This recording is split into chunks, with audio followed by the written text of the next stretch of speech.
Minyak hangat. Minyak hangat boleh buat sendiri ya. Ini pakai yang ni. Okay, minyak hangat boleh buat sendiri. Ceritakan apa minyak hangat, apa benda lah yang kita boleh buat minyak hangat. Halia. Kayu manis. Tak kisah yang dia boleh dia punya sifat tu sifat panas yang bau dia sedap kan. Jadi biasanya kalau kita buat minyak panas, kita yang paling mudah dengan tak adalah macam terlampau pedih sangat tu kan. Sebenarnya kita letak halia, kita letak cengkeh, minyak cengkeh tu kan. Dia bau dia kuat. Lepas tu kita boleh juga letak kunyit sebab kunyit ni dia ada anti-inflammatory kan. Masak letak kat dalam tu. Kalau yang jadikan minyak tu panas, itu kita pakai dua bahan tu. Apa dia? Aku dah terlupa. Bukan. Mentol. Kalau mentol tu dia jadi sejuk sebenarnya. Dia jadi berangin. Lagi satu bukan.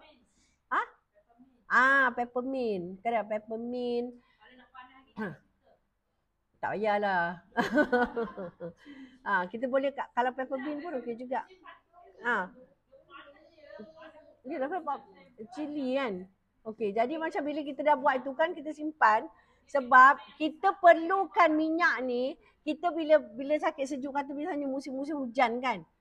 Kita kena pakailah minyak tu especially kat mana sebab kita ada organ-organ kita yang sejuk kan. Kenapa baby bila ada dalam perawatan baby je ada minyak telon, minyak tu kenapa? Sebab kita tak nak baby tu sejuk. Jadi anggota dia yang sejuk tu, anggota dalam badan tu bila kita letak dekat pusat dia, daripada baby tu kan, pusat itu tu lah sumber makanan, sumber apa tu semua masa di dalam perut ibu tu kan. Letak minyak panas tu dekat pusat, dia tahu mana nak pergi kehangatan tu, pergi organ mana tahu.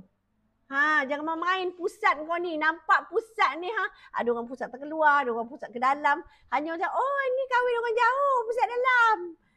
Ni kau ni kahwin jiran kau ke, pusat kata sembul. Kan?